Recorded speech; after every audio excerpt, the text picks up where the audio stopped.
One of the things I always talk about is the importance of paying attention to detail because the way you do what you do will determine more than anything else the return you get on your investment of time and effort in the first place. The close grip bench press is an exercise a lot of people include in their strategy to develop the triceps, and the reason that exercise increases the demand on the triceps more than a regular type of bench press is because it facilitates a greater range of motion at the elbow joint. The more flexion that takes place at the elbow, the more that the muscles responsible for producing force to extend the elbow have to do to overcome the resistance. And there's a couple things that you can do to really increase the demand on the muscle that you're actually trying to work by doing that exercise in the first place.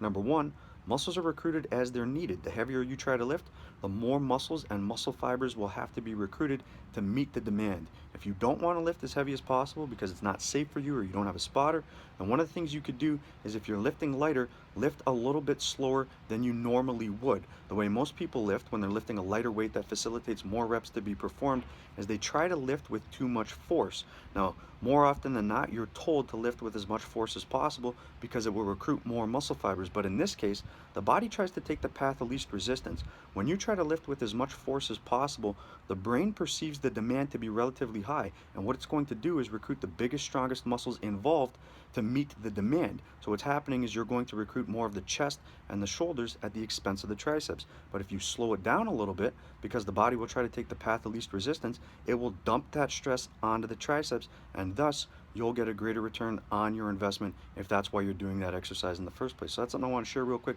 because the way you do what you do will determine more than anything else the return you get on your investment. If you like the information, share it, click the fucking button at the bottom, subscribe to the channel. I'll keep bringing you the best information you're going to find as it relates to training to build muscle and get stronger.